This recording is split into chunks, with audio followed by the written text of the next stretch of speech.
आप दलाल का अड्डा जो जीडी कॉलेज बना दिए हैं उसको बंद करवाइए। लगातार छात्रों के साथ अवैध तरीका से अब जो रुपया ले रहे थे उसको बंद कर दीजिए।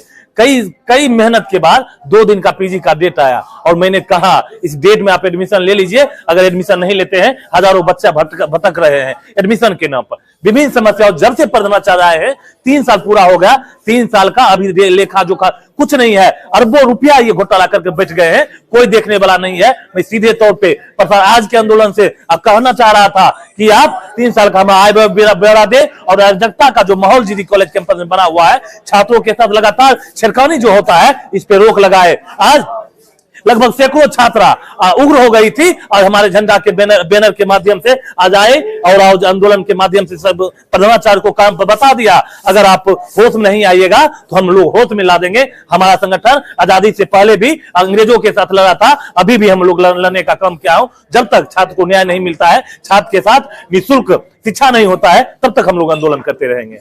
ये सरकारी धरोहर था, इसको इस प्रकार से तोड़-फोड़ करना क्या शोभा दे रहा है? जी बिल्कुल इसका हम विरोध है, लेकिन एक चीज स्पष्ट जान लीजिए, जिस कॉलेज का प्रधानाचार्य ही निकम्मी हो जाए, प्रधानाचार्य ही लूट खसोट कर दे, अगर छात्रा अपना रुपया से ही लगाई है, अगर ये अपना छात्रा अपना रुपया लगाकर तोड़ दिया तो इसमें कोई आपत्ति नहीं है। हम बता देने चाहते हैं पर महीना लगभग 12 से 13 लाख रुपया निकासी होता है और किस मद में खर्च होता है कोई देखने वाला नहीं है। मैं सीधे तौर पे बताना चाहता हूं, जिस मद के रुपया है उस मद में खर्च करे, अन्यथा हमारा संगठन बर्दाश्त नहीं करेगा, आप पर की लड़ाई लड़ेगा। क्या वार्तालाप चल रही है? क्या अभी लगातार हम लोग बात कर रहे हैं प्रिंसिपल से, अगर हमारे बात नहीं मानेंगे हम फिर अनशन पर बैठेंगे। हम भूख हड़ताल करने के लिए तैयार हैं, जब तक गणेश दत्त महाविद्यालय का जो गर्मा है वापस नहीं आता है हम लोग आंदोलन पर रहेंगे।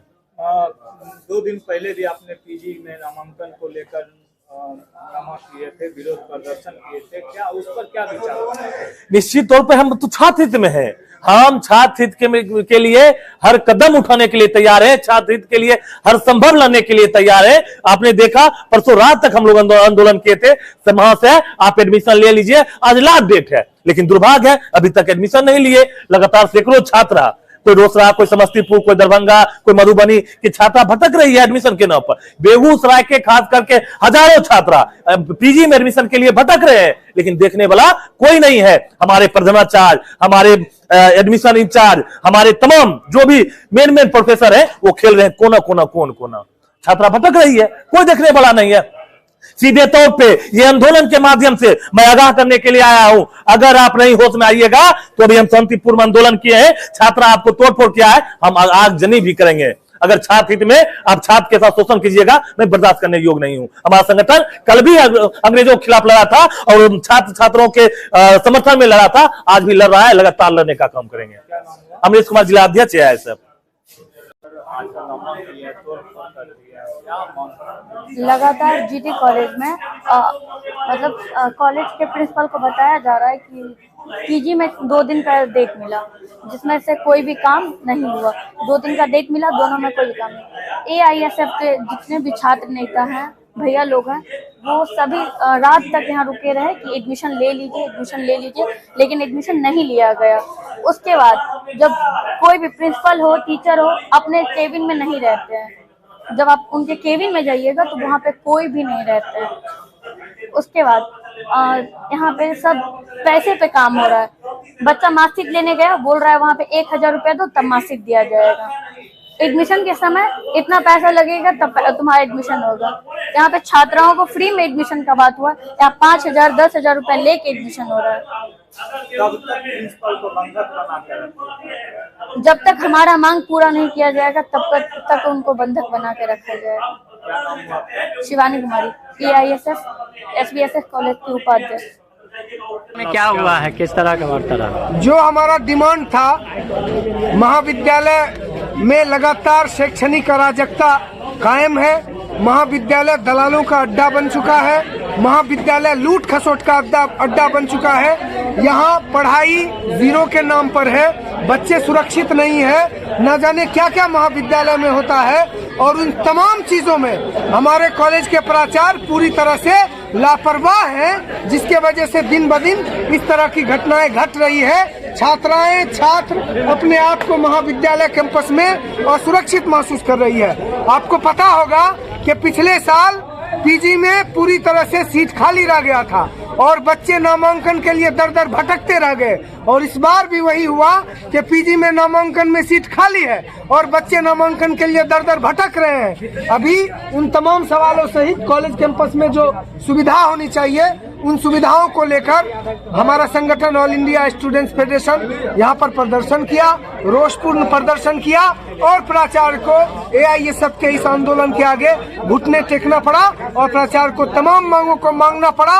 उन्होंने 5 जनवरी तक का मोहलत दिया तमाम चीजों को सुविधा ठीक करने का।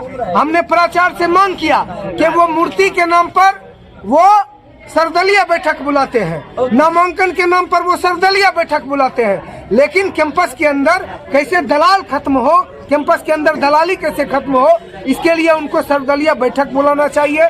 उसका भी उन्होंने खंडन किया है। वो सर्वदलीय बैठक बुलाएंगे तमाम छात्र संगठनों को कि कॉलेज कैंपस में कैसे गुंडागर्दी का अड्डा खत्म होगा और कैंपस के अंदर न जाने और क्या क्या होता है, ड्रग्स वगैरह सब का धंधा हो रहा है एकदम खुलेआम तौर पर और कोई देखने वाला नहीं है। और ये प्राचार्य का निकम्मापन के चलते हो रहा है, प्रशासनिक ढुलमुल के चलते हो रहा है। इसलिए हम सीधे तौर पर प्रशासन से मांग किए हैं इन तमाम चीजों पर रोक लगाई जाए। अगर रोक नहीं लगाया जाएगा तो आज हम लोगों का थोड़ा सा उग्र इन्होंने रूप देखा है। आगे आने वाले दिनों में ऑल इंडिया स्टूडेंट्स फेडरेशन भारी उग्र आंदोलन करेगा जिसकी जवाबदेही प्राचार्य की होगी और विश्वविद्यालय प्रशासन। क्या नाम हुआ? अमीन हमजा, राज्य सचिव AISF। छात्र संगठन विकास के मुद्दों पर मिला है, जिस कार्य को हम लोग बहुत निष्ठा और ईमानदारी से पूरा करने में लगे हुए हैं और कुछ चीज़ें हैं जो बाकी रह गई हैं, इसे मैं स्वीकार करता हूँ। यहाँ की जो बेहतर शैक्षणिक व्यवस्था थी उसको और बेहतर बनाया गया है और बेहतर बनाने का प्रयास जारी है। अब जैसे कि यहाँ परीक्षा केंद्र बनाया जाता है विश्वविद्यालय द्वारा, तो दो कॉलेज का एक साथ परीक्षा केंद्र बनाया जाता है, तो उसमें बहुत सारी समस्याओं का सामना करना पड़ता है। लेकिन अब हम लोग उस लायक बन गए हैं। हमने धीरे धीरे करके प्रयास किया और आज के तारीख में 3-4 हज़ार विद्यार्थी का परीक्षा लेना हो तो मेरे लिए अब यह समस्या नहीं है। सर, पीजी में नामांकन को लेकर कहा जा रहा है सीट खाली रहते हुए कई छात्र वंचित रह गए हैं। फिर से सुन लीजिए, आप लोग पत्रकार महोदय हैं और इस चीज़ को मतलब नामांकन को लेकर इसे गंभीरता से लीजिएगा और इसे ठीक से समझने की कोशिश कीजिएगा और ठीक से दुनिया के सामने लाने का भी कोशिश कीजिएगा। नामांकन प्रक्रिया विश्वविद्यालय द्वारा पूरा किया जाता है, जिसके लिए DSW डीन स्टूडेंट वेलफेयर के जिम्मे होता है और वही नामांकन की प्रक्रिया को पूरी करते हैं। जैसा कि विदित है, सर्वविदित है, सभी लोग जानते हैं कि विश्वविद्यालय द्वारा ऑनलाइन आवेदन लिया गया था। उसके बाद पहला सूची निकाला गया, दूसरा सूची निकाला गया और अंत में मतलब ना के बराबर जब सीट रिक्त रह गए तब हम लोग के जिम्मे। मुझे लगता है कि यह बहुत अच्छा निर्णय नहीं है DSW साहब का कि अंत में बचे हुए सीटों का नामांकन हम लोग के जिम्मे लगाते हैं। हम इस चीज़ से हम लोग बहुत दुखी भी होते हैं और परेशान भी होते हैं। या तो नामांकन प्रक्रिया पूरी हम लोग के जिम्मे लगा दे जाए या नहीं तो फिर वो खुद पूरी करें। तो इससे क्या होता है कि बहुत अच्छा ऊपर से इतना कम समय कि अब 2 दिन का समय, 1 दिन का समय और यह मुश्किलों को बढ़ा देता है। लेकिन इसके बावजूद भी हम लोग प्रयासरत हैं कि इस नामांकन जो बचे हुए सीटों का है उसको यथाशीघ्र पूरा कर लें। लेकिन कुछ विषय ऐसे भी हैं जिसमें कोई कठिनाई नहीं है, जैसे प्राचीन इतिहास हुआ, फिलॉसफी हुआ, संस्कृत हुआ और कुछ ऐसे ही सब्जेक्ट हैं जिसमें नामांकन जो भी छात्र आएंगे उनका ले लिया जाएगा। इसीलिए जो विश्वविद्यालय का आदेश है उसका पालन करना भी हम लोग का कर्तव्य है, धर्म है, उसको पूरा करने में लगे हुए हैं। क्योंकि यहाँ पर 2 महाविद्यालय का परीक्षा केंद्र निर्धारित है। परीक्षा में हम लोग काफ़ी व्यस्त रहे, लेकिन हम लोग 1-2 रोज में इन सारी बचे हुए सीटों का नामांकन भी पूरा कर लेंगे। सर, आप कह रहे हैं सब चीज़ बढ़िया चल रहा है, तो फिर तोड़ फोड़ कैसे हो? देखिए, हिंदुस्तान में डेमोक्रेसी है, आप जानते हैं। बहुत सारे डेमोक्रेटिक राइट होते हैं, आप जानते हैं। बहुत सारा ऐसा कानून है कि जो आपको प्रतिबंधित करता है, आपको उस चीज़ को नहीं करना है, लोग करते हैं तो उसके लिए दोषी पाए जाते हैं। कानून बनाया गया है, उसके लिए सजा दिया गया का प्रावधान बनाया गया है। तो यह हम मान के चलें, तब तो हिंदुस्तान में न थाने की जरूरत पड़ेगी, न कोर्ट कचहरी की जरूरत पड़ेगी, या बहुत सारी ऐसी व्यवस्था है उसकी जरूरत नहीं पड़ेगी। हाँ, यह हमारे शिक्षा के स्तर को बतलाता है। चूँकि मेरे प्रिय छात्र हैं, इन्हें समझाते हैं और बहुत सारी चीज़ों पर हम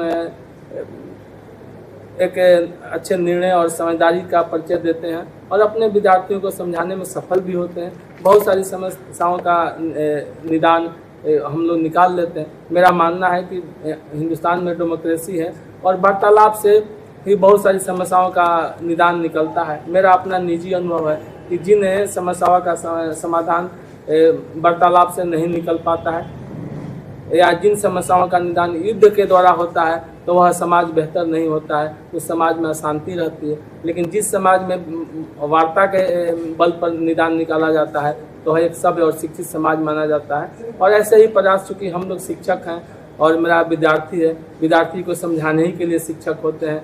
विद्यार्थी की गलती करे और शिक्षक उसी तरह से रिएक्ट करें, तो फिर हम उन्हें एक सफल शिक्षक नहीं कह सकते हैं। लेकिन हम लोगों का प्रयास रहता है, हम अपने विद्यार्थी को समझाने में सफल होते हैं। कुछ चीज़ें हैं जो धीरे धीरे ठीक होती हैं, जो सामाजिक परिवर्तन होता है एक दिन का नहीं है। यहाँ भी जो बेहतर शैक्षणिक व्यवस्था था, उसको और बेहतर बनाने में लगे हुए हैं। आप इस पर सर्वे कीजिए। इस कॉलेज की संपत्ति की देखिए, हम लोग शुद्ध रूप से शिक्षक हैं और शिक्षक ही प्रिंसिपल बनता है। अगर हम अपने विद्यार्थी को ही सजा देने लगेंगे तो फिर हमको कौन शिक्षक कहेगा। हम लोग समझा लेंगे, जो विद्यार्थी हैं कल जितना नुकसान पहुंचा उससे ज़्यादा ला कर पहुँचा देंगे तो